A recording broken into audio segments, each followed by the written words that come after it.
तो नमस्कार। आज इस वीडियो में हम बात करने वाले हैं पर्सनल लोन की। पर्सनल लोन क्या होता है, कैसे मिलता है, किसको मिल सकता है, किसको नहीं मिल सकता है। तो वीडियो स्टार्ट करने से पहले सभी से रिक्वेस्ट करूंगा कि आप चैनल को सब्सक्राइब जरूर कर दें, क्योंकि इस चैनल पे हम सिर्फ लोन एंड फाइनेंसेस की बातें नहीं करते। हम आपको लोन करा के देते हैं, हम आपको हेल्प करते हैं लोन लेने में एंड टू एंड प्रोसेस में। पैन इंडिया सर्विस अवेलेबल है। आप दिल्ली में, इंडिया में कहीं से भी हो, हम आपको आपकी लोकेशन से ही लोन करा के देते हैं। तो वीडियो पे वापस आते हैं। सबसे पहले ये समझते हैं कि पर्सनल लोन होता क्या है। तो पर्सनल लोन का सिंपल सा मतलब है कि अनसिक्योर्ड फंडिंग है जो बैंक ने आपकी जो इनकम है, इनकम को देख के दी है। अब पर्सनल लोन जो है वो सिर्फ और सिर्फ सैलरीड क्लास को मिलता है, जो लोग सैलरीड हैं। अब सैलरीड का लोगों को समझ नहीं आता कि भाई सैलरीड कौन है, भाई किसको बैंक सैलरीड मानता है। क्योंकि जिसकी सैलरी अगर कैश में आ रही है वो भी सैलरीड है, जिसकी जो जो सैलरी अकाउंट में आ रही है वो भी सैलरीड है, जिसकी सैलरी पेटीएम के थ्रू उसका जो जो उसका एम्प्लॉयर है पेटीएम के थ्रू देता है तो वो भी सैलरीड है। तो सबसे पहले ये समझते हैं कि सैलरीड कौन है। तो बैंक की नजर में जो सैलरीड है, सैलरीड वो ही है जिसकी सैलरी आ रही है, जिसका एचआरए डीए ये सारी चीजें कट के उसके अकाउंट में सैलरी आ रही है।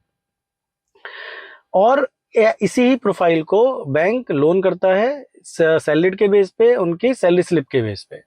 इसके अलावा जो कैश सैलरी आ रही है या पेटीएम के थ्रू आ रही है, ये सैलरी अगर आपके अकाउंट में आती है तो आप पर्सनल लोन के लिए एलिजिबल नहीं है। आपके लिए दूसरा लोन आप ले सकते हैं, बट पर्सनल लोन के लिए आप एलिजिबल नहीं होते हैं। तो अब बात करते हैं कि जो पर्सनल लोन है वो कौन, मतलब कितने तरीके से मिल सकता है, किस किस किस टाइप में मिल सकता है। तो मान लीजिए आपकी जो सैलरी है, आपकी 1 लाख रुपए है, और 1 लाख रुपए पे एक मोटा मोटा अगर आपकी रिक्वायरमेंट है, मान लीजिए आपके लोन चल रहे हैं नहीं चल रहे हैं, इसमें बहुत सारी चीजें देखनी पड़ती है।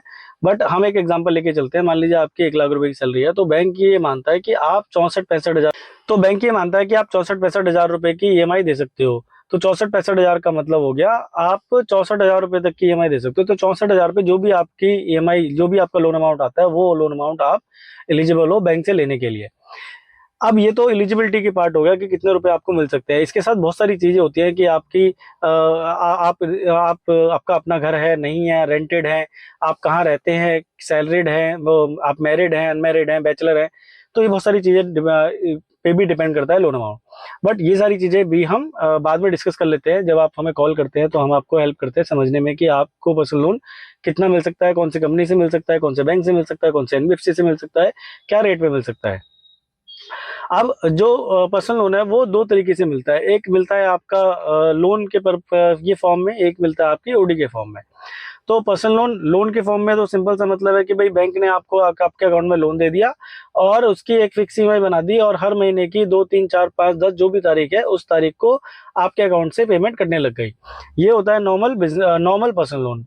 आपके अकाउंट से हर महीने एक ईएमआई कटेगी। एक होता है ओवरड्राफ्ट लिमिट। तो सैलरीड ओवरड्राफ्ट लिमिट का क्या मतलब होता है कि बैंक ने आपको जो लिमिट दी, आपको जो लोन दिया, वो लिमिट फॉर्म में दिया।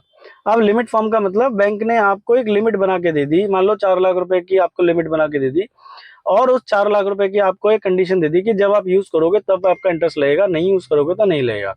तो ओवरड्राफ्ट लिमिट का सिंपल सा मतलब है कि बैंक ने जो भी लिमिट आपको बना के दी उस पे इंटरेस्ट तभी लगेगा जब आप उसको यूज करोगे। अगर आप उसे यूज नहीं करोगे तो आपका इंटरेस्ट नहीं लगेगा। मान लो, इसको एक एग्जांपल से समझते हैं कि आपने 4 लाख रुपए का आपका लोन लिया। आपने 2 दिन के लिए 13 और 14 तारीख को पैसा यूज करा। 2 रातों के लिए, मतलब दो दो दिन आपने पूरा यूज करा 2 लाख रुपए। तो आपका जो इंटरेस्ट लगेगा अगले महीने की जो तारीख आई, तो जो आपका जो इंटरेस्ट लगेगा वो सिर्फ 2 लाख रुपए पे लगेगा 2 दिन के लिए, ना कि पूरे 30 दिन का इंटरेस्ट लगेगा। और सिर्फ आपको सिर्फ इंटरेस्ट पार्ट पे करना है, प्रिंसिपल पार्ट पे नहीं करना। इसको और इजी समझाने के लिए मान लीजिए एक एग्जांपल समझते हैं कि आपने 1 लाख रुपए निकाले। 1 लाख रुपए पे एक मोटा मोटा जो इंटरेस्ट आता है वो 1200-1300 रुपए के आसपास आता है, और अगर इसको पर डे के हिसाब से कैलकुलेट करें तो ये 30 रुपए के आसपास आता है। अब मान लो आपने 1 लाख रुपए 2 दिन के लिए यूज करे, तो 3 दूनी 6, 60 रुपए आपको अगले महीने इंटरेस्ट देना है, प्रिंसिपल नहीं देना है। सिर्फ 60 रुपए की आपकी कॉस्टिंग आई, 2 दिन आपने यूज करा 1 लाख रुपए।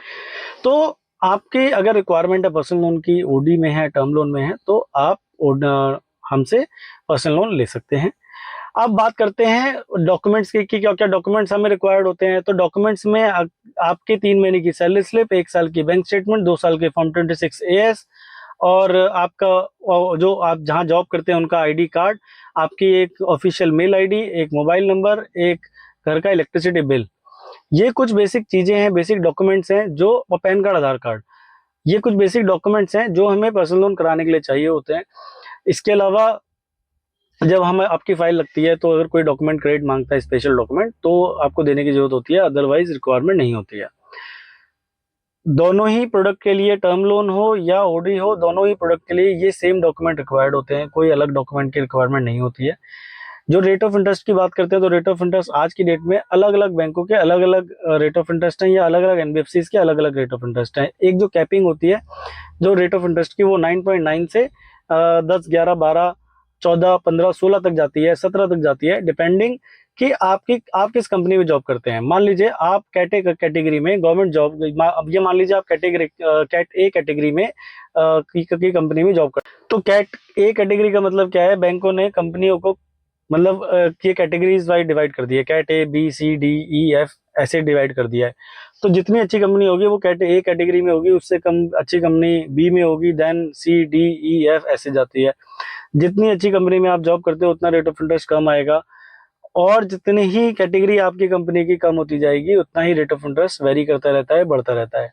अगर आप गवर्नमेंट एम्प्लॉई हैं तो गवर्नमेंट एम्प्लॉइज के लिए अलग रेट ऑफ इंटरेस्ट आते हैं, अलग उनकी कैटेगरी है, उनकी भी कैटेगरी बनाई हुई है कि वो ग्रुप ए ऑफिसर है, ग्रुप बी ऑफिसर है, ग्रुप सी ऑफिसर है, ग्रुप डी ऑफिसर है।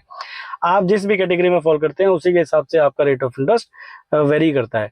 तो अगर आपकी रिक्वायरमेंट है पर्सनल लोन की, तो आप हमें स्क्रीन पे दिए नंबरों पे कॉल कर सकते हो। हम आपको ओवर द कॉल, या फिर आपकी जो सैलरी स्लिप है, सिर्फ सैलरी स्लिप आपको शेयर करनी है, सिर्फ सैलरी स्लिप को देख के ही हम आपको बता सकते हैं कि क्या रेट ऑफ इंटरेस्ट, क्या कौन से बैंक से आपका लोन हो जाएगा। हम आपको बेसिकली, जब आप हमें कॉल करते हैं तो कुछ चीज़ें आपसे कंफर्म करते हैं, जैसे कि आपकी